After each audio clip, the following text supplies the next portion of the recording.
أعوذ بالله من الشيطان الرجيم. بسم الله الرحمن الرحيم.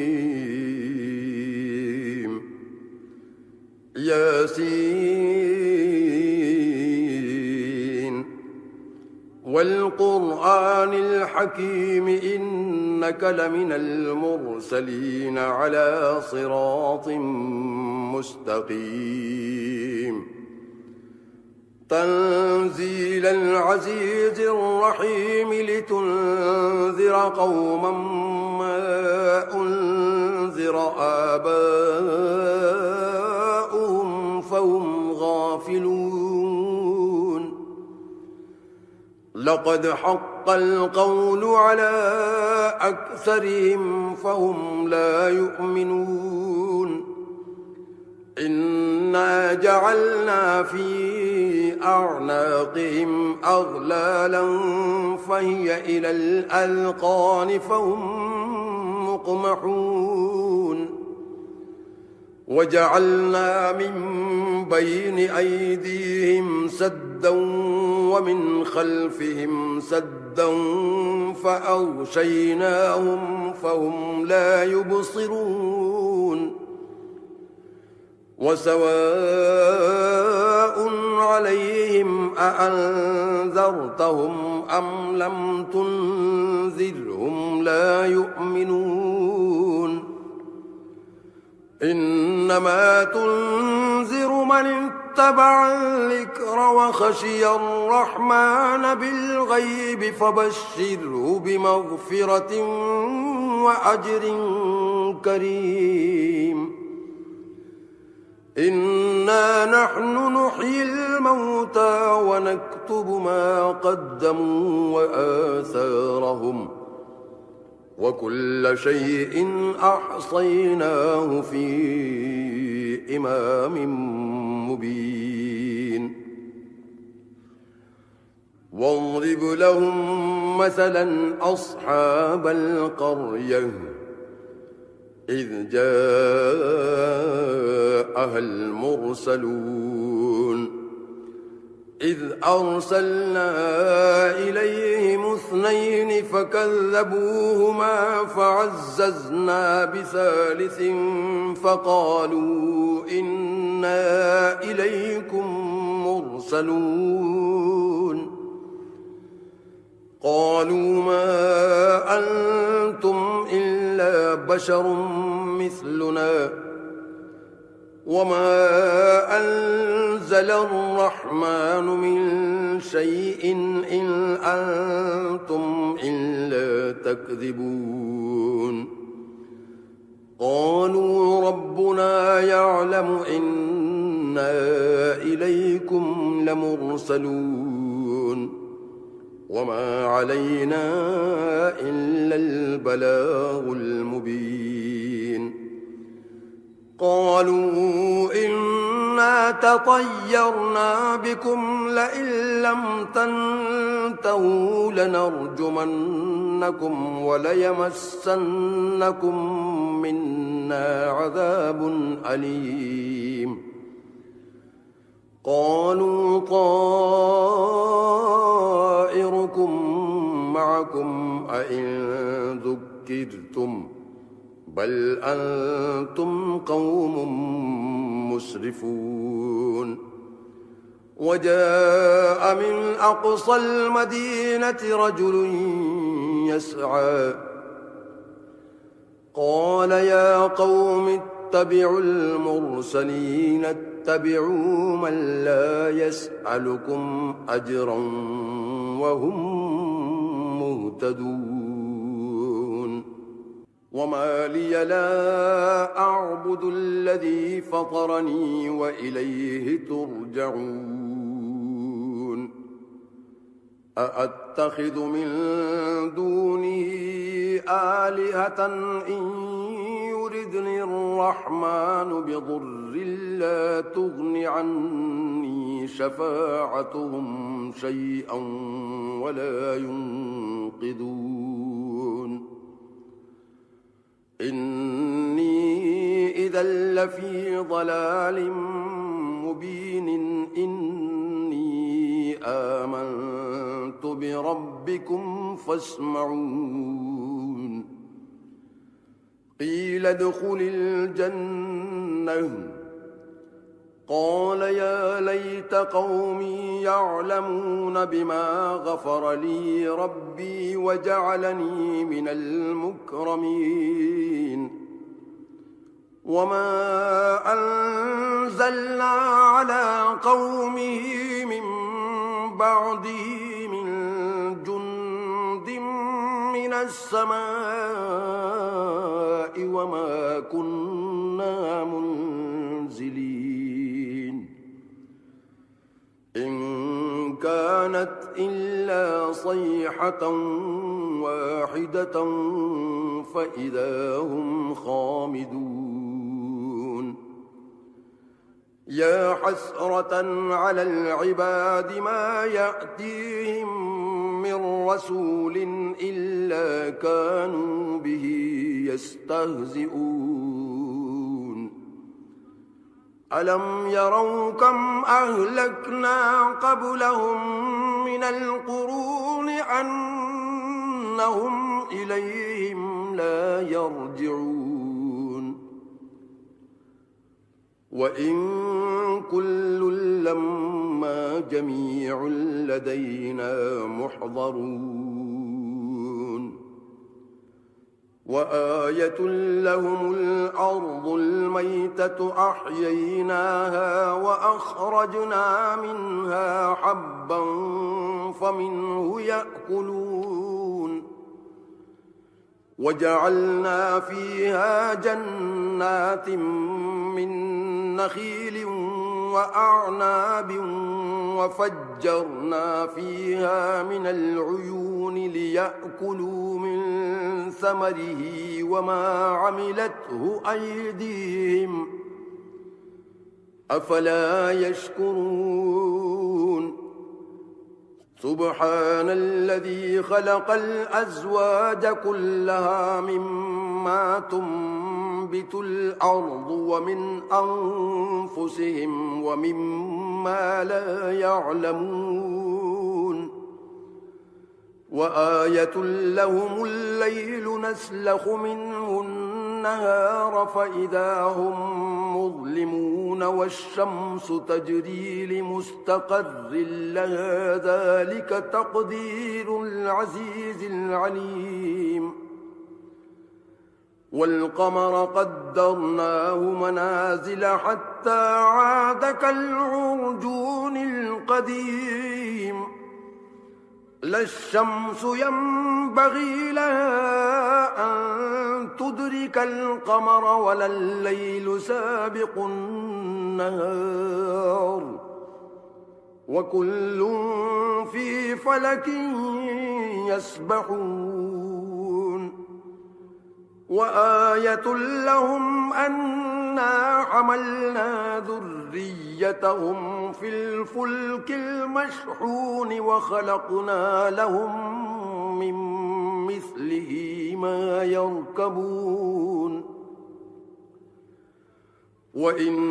نشأ نغرقهم فلا صريخ لهم ولا هم ينقذون إلا رحمة منا ومتاعا إلى حين وإذا قيل لهم اتقوا ما بين أيديكم وما خلفكم لعلكم ترحمون وما تأتيهم من آية من آيات ربهم إلا كانوا عنها معرضين وإذا قيل لهم أنفقوا مما رزقكم الله قال الذين كفروا للذين آمنوا أنطعم من لو يشاء الله أطعمه إن أنتم إلا في ضلال مبين ويقولون متى هذا الوعد إن كنتم صادقين ما ينظرون إلا صيحة واحدة تأخذهم وهم يخصمون فلا يستطيعون توصية ولا إلى أهلهم يرجعون ونفخ في الصور فإذا هم من الأجداث إلى ربهم ينسلون قالوا يا ويلنا من بعثنا من مرقدنا هذا ما وعد الرحمن وصدق المرسلون إن كانت إلا صيحة واحدة فإذا هم جميع لدينا محضرون فاليوم لا تظلم نفس شيئا ولا تجزون إلا ما كنتم تعملون إن أصحاب الجنة اليوم في شغل فاكهون هم وأزواجهم في ظلال على الأرائك متكئون لهم فيها فاكهة ولهم ما يدعون سلام قولا من رب رحيم وامتازوا اليوم أيها المجرمون ألم أعهد إليكم يا بني آدم ألا تعبدوا الشيطان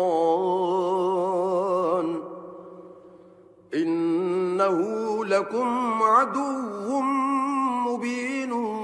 وأن اعبدوني هذا صراط مستقيم ولقد أضل منكم جبلا كثيرا أفلم تكونوا تعقلون هذه جهنم التي كنتم توعدون اصلوها اليوم بما كنتم تكفرون اليوم نختم على أفواههم وتكلمنا أيديهم وتشهد أرجلهم بما كانوا يكسبون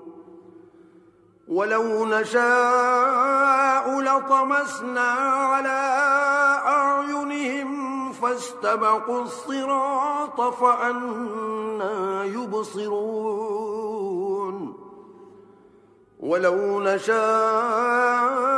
لمسخناهم على مكانتهم فما استطاعوا مضيا ولا يرجعون ومن نعمره ننكسه في الخلق أفلا يعقلون وما علمناه الشعر وما ينبغي له إن هو إلا ذكر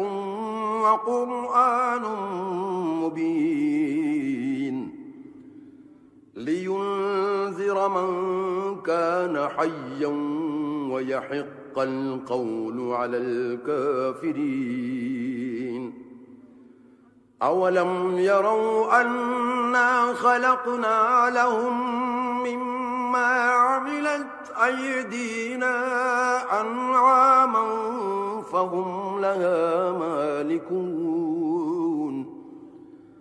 وذللناها لهم فمنها ركوبهم ومنها يأكلون ولهم فيها منافع ومشارب أفلا يشكرون واتخذوا من دون الله آلهة لعلهم ينصرون لا يستطيعون نصرهم وهم لهم جند محضرون فلا يحزنك قولهم إنا نعلم ما يسرون وما يعلنون أولم ير الإنسان أنا خلقناه من نطفة فإذا هو خصيم مبين وضرب لنا مثلا ونسي خلقه قال من يحيي العظام وهي رميم قل يحييها الذي أنشأها أول مرة وهو بكل خلق عليم الذي جعل لكم من الشجر الأخضر نارا فإذا أنتم منه توقدون أوليس الذي خلق السماوات والأرض بقادر على أن يخلق مثلهم بلى وهو الخلاق العليم إنما أمره إذا أراد شيئا أن يقول له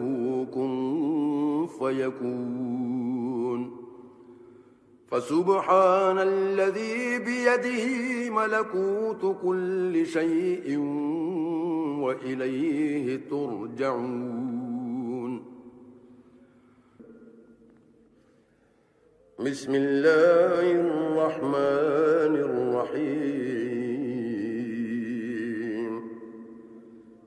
الرحمن علم القرآن خلق الإنسان علمه البيان الشمس والقمر بحسبان والنجم والشجر يسجدان والسماء رفعها ووضع الميزان ألا تطغوا في الميزان وأقيموا الوزن بالقسط ولا تخسروا الميزان والأرض وضعها للأنام فيها فاكهة والنخل ذات الأكمام والحب ذو العصف والريحان فبأي آلاء ربكما تكذبان خلق الإنسان من صلصال كالفخار وخلق الجان من مارج من نار فبأي آلاء ربكما تكذبان رب المشرقين ورب المغربين فبأي آلاء ربكما تكذبان مرج البحرين يلتقيان بينهما برزخ لا يبغيان فبأي آلاء ربكما تكذبان يخرج منهما اللؤلؤ والمرجان فبأي آلاء ربكما تكذبان وله الجوار المنشآت في البحر كالأعلام فبأي آلاء ربكما تكذبان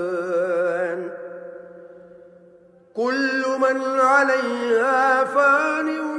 ويبقى وجه ربك ذو الجلال والإكرام فبأي آلاء ربكما تكذبان يسأله من في السماوات والأرض كل يوم هو في شأن فبأي آلاء ربكما تكذبان سنفرغ لكم أيها الثقلان فبأي آلاء ربكما تكذبان يا معشر الجن والإنس إن استطعتم أن تنفذوا من أقطار السماوات والأرض فانفذوا لا تنفذون إلا بسلطان فبأي آلاء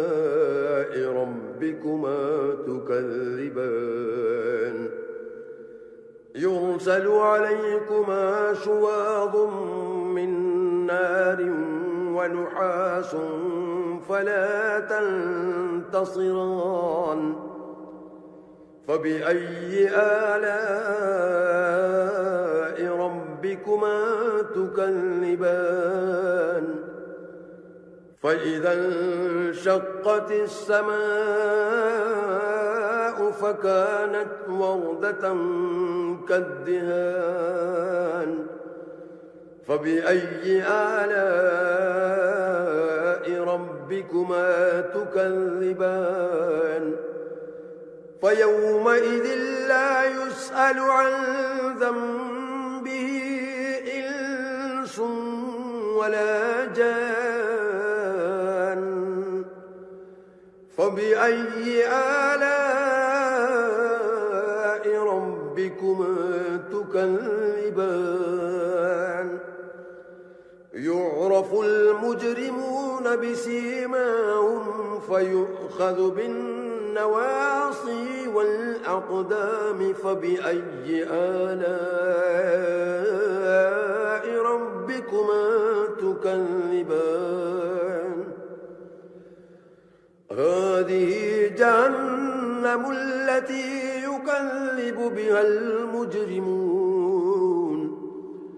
يطوفون بينها وبين حميم آن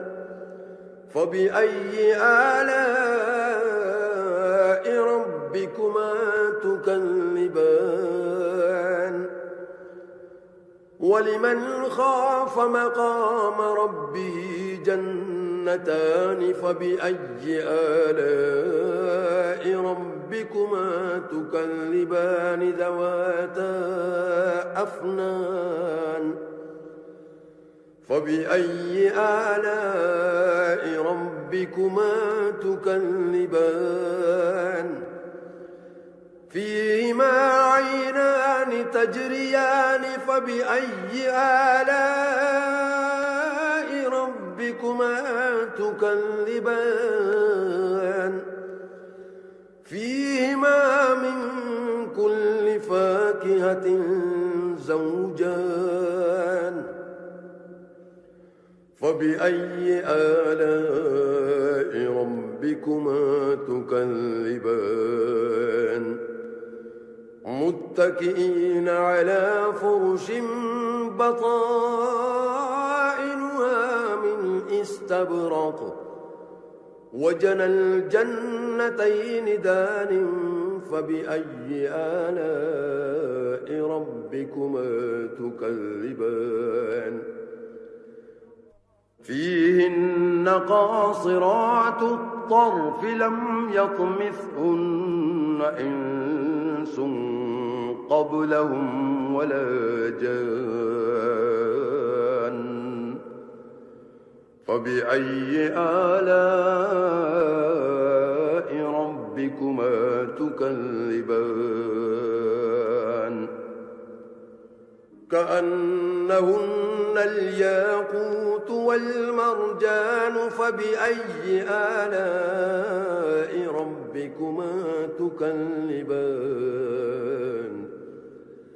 هل جزاء الإحسان إلا الإحسان فبأي آلاء ربكما تكذبان ومن دونهما جنتان فبأي آلاء ربكما تكذبان مدهامتان فبأي آلاء ربكما تكذبان فيهما عينان نضاختان فبأي آلاء ربكما تكذبان فيهما فاكهة ونخل ورمان فبأي آلاء ربكما تكذبان فيهن خيرات حسان فبأي آلاء ربكما تكذبان حور مقصورات في الخيام فبأي آلاء ربكما تكذبان لم يطمثهن إنس قبلهم ولا جان فبأي آلاء ربكما تكذبان متكئين على رفرف خضر وعبقري الحسان فبأي آلاء ربكما تكذبان تبارك اسم ربك ذي الجلال والإكرام بسم الله الرحمن الرحيم إذا وقعت الواقعة ليس لوقعتها كاذبة خافضة رافعة إذا رجت الأرض رجا وبست الجبال بسا فكانت هباء منبسا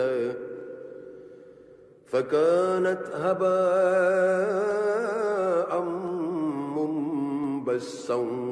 وكنتم أزواجا ثلاثا فأصحاب الميمنة ما أصحاب الميمنة وأصحاب المشأمة ما أصحاب المشأمة والسابقون السابقون أولئك المقربون في جنات النعيم ثلة من الأولين وقليل من الآخرين على سرر موضونة متكئين عليها متقابلين يطوف عليهم ولدان مخلدون بأكواب وأباريق وكأس من معين لا يصدعون عنها ولا ينزفون وفاكهة مما يتخيرون ولحم طير مما يشتهون وحور عين كأمثال اللؤلؤ المكنون جزاء بما كانوا يعملون لا يسمعون فيها لغوا ولا تأثيما إلا قيلا سلاما سلاما وأصحاب اليمين ما أصحاب اليمين في سدر مخضود وطلح منضود وظل ممدود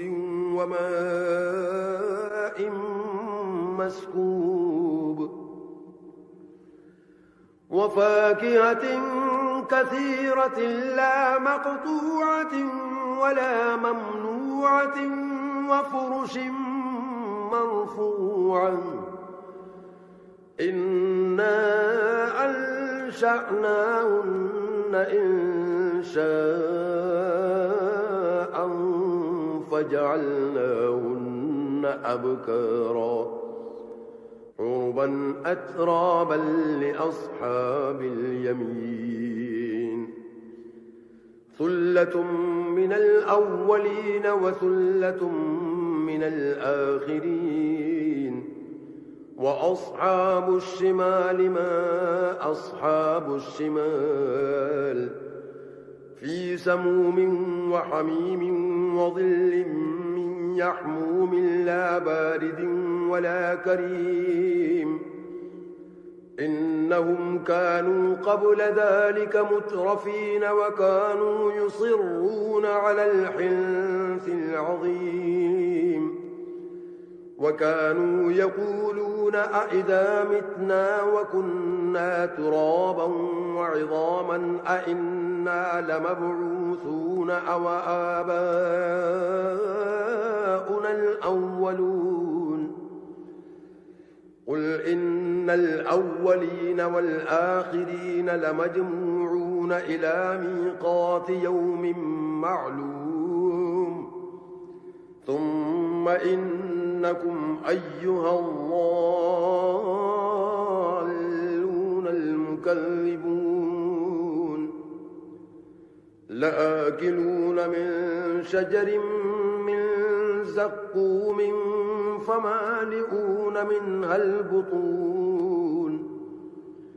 فشاربون عليه من الحميم فشاربون شرب الهيم هذا نزلهم يوم الدين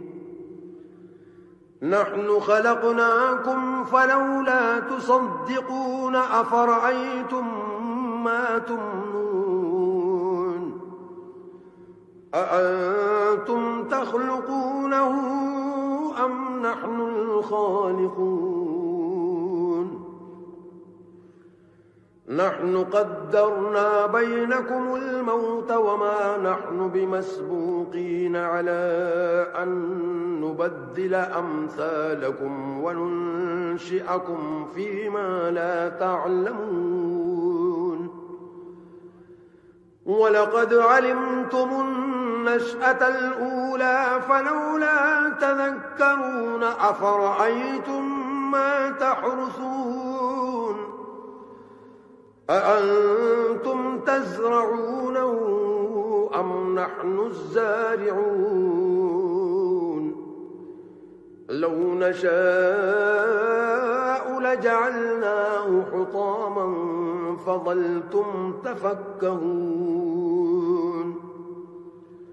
إنا لمغرمون بل نحن محرومون أفرأيتم الماء الذي تشربون أأنتم أنزلتموه من المزن أم نحن المنزلون لو نشاء جعلناه أجاجا فلولا تشكرون أفرأيتم النار التي تورون أأنتم أنشأتم شجرتها أم نحن المنشئون نحن جعلناها تذكرة ومتاعا للمقوين فسبح باسم ربك العظيم فلا أقسم بمواقع النجوم وإنه لقسم لو تعلمون عظيم إنه لقرآن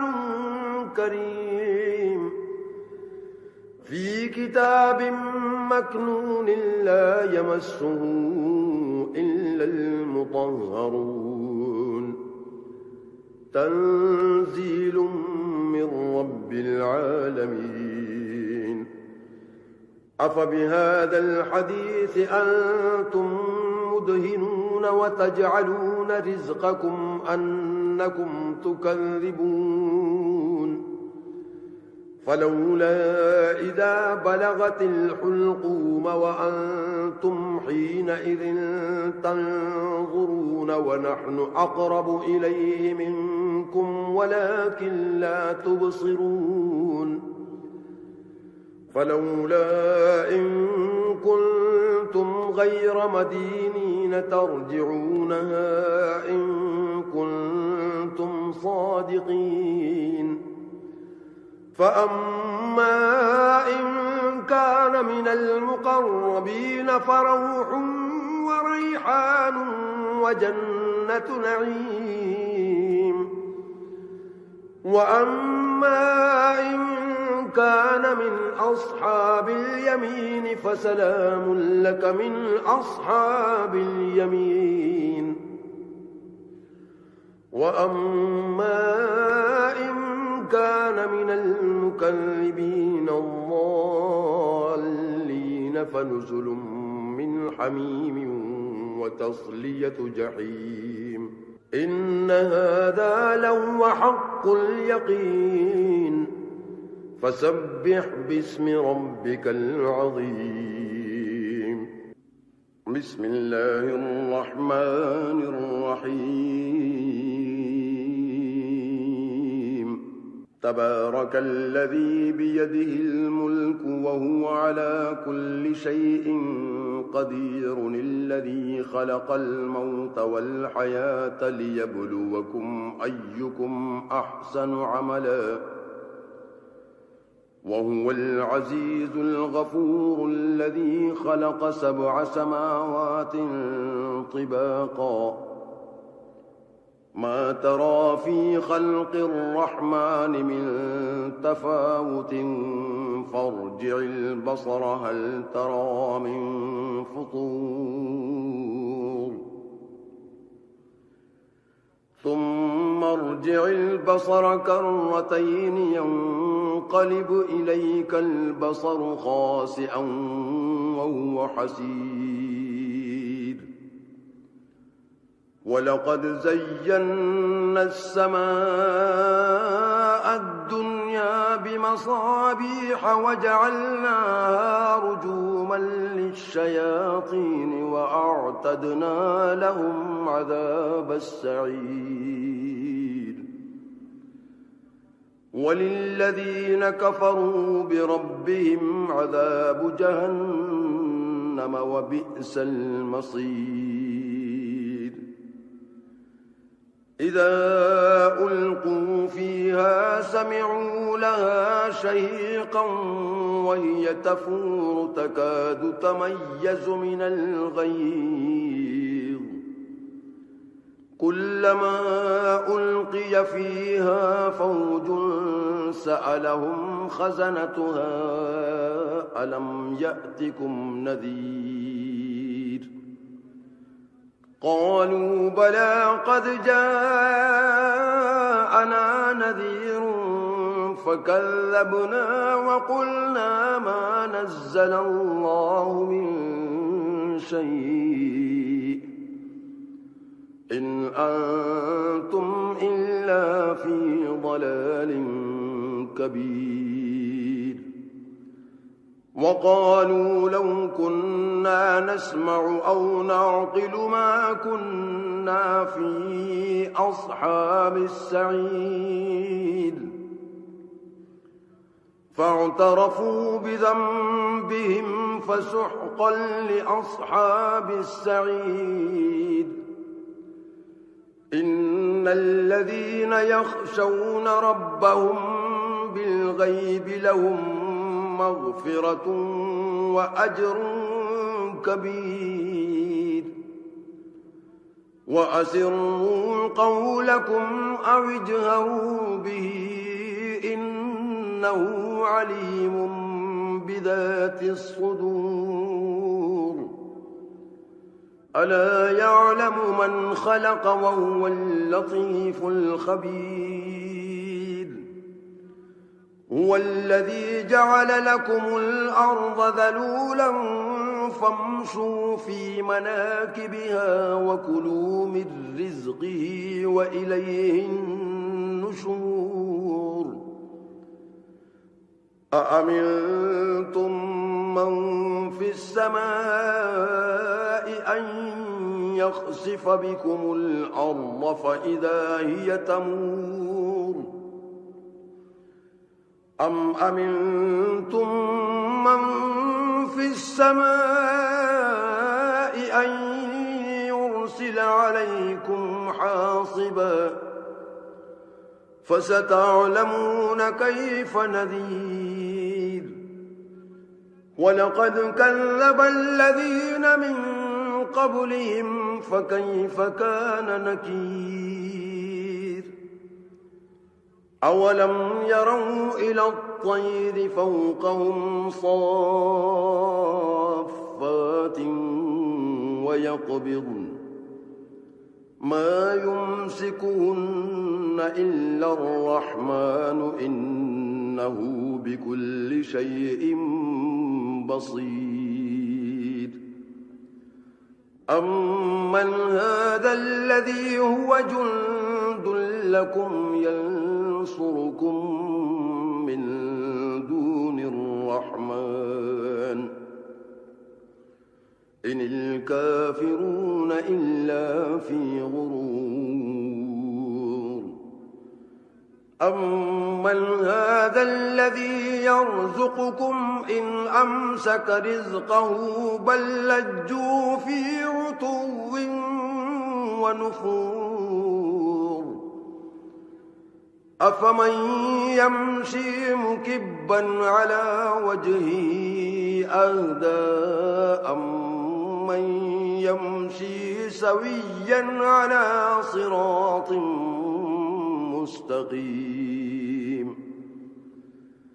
قل هو الذي أنشأكم وجعل لكم السمع والأبصار والأفئدة قليلا ما تشكرون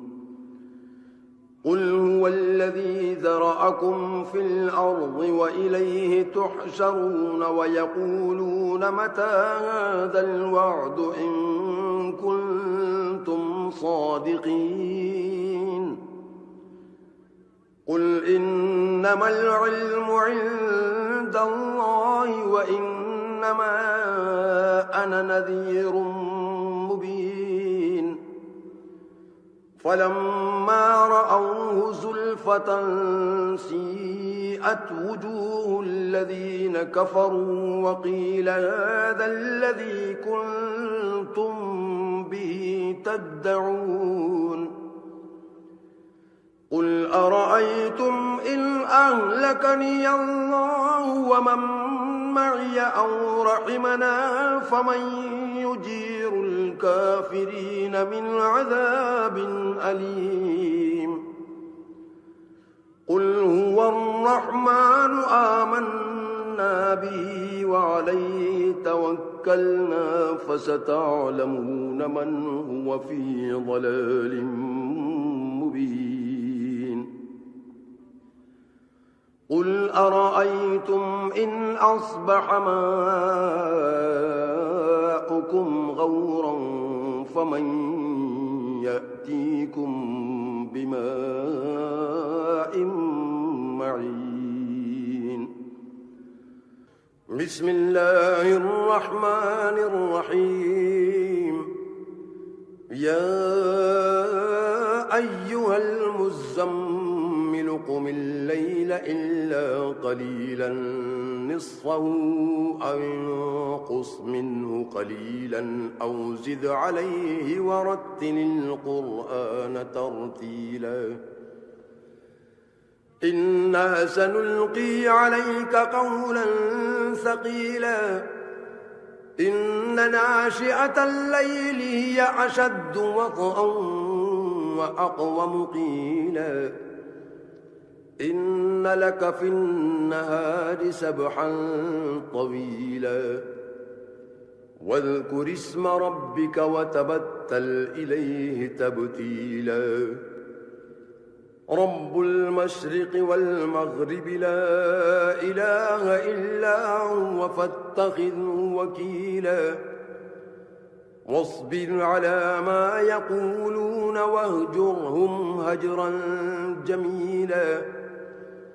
وذرني والمكذبين أولي النعمة ومهلهم قليلا إن لدينا أنكالا وجحيما وطعاما ذا غصة وعذابا أليما يوم ترجف الأرض والجبال وكانت الجبال كثيبا مهيلا إنا أرسلنا إليكم رسولا شاهدا عليكم كما أرسلنا إلى فرعون رسولا فعصى فرعون الرسول فأخذناه أخذا وبيلا فكيف تتقون إن كفرتم يوما يجعل الولدان شيبا السماء منفطر به كان وعده مفعولا إن هذه تذكرة فمن شاء اتخذ إلى ربه سبيلا إن ربك يعلم أنك تقوم أدنى من ثلثي الليل ونصفه وثلثه وطائفة من الذين معك والله يقدر الليل والنهار علم أن لن تحصوا فتاب عليكم فاقرؤوا ما تيسر من القرآن علم أن سيكون منكم مرضى وآخرون يضربون في الأرض يبتغون من فضل الله وآخرون يقاتلون في سبيل الله فاقرؤوا ما تيسر منه وأقيموا الصلاة وآتوا الزكاة وأقرضوا الله قرضا حسنا وما تقدموا لأنفسكم من خير تجدوه عند الله هو خيرا وأعظم أجرا واستغفروا الله إن الله غفور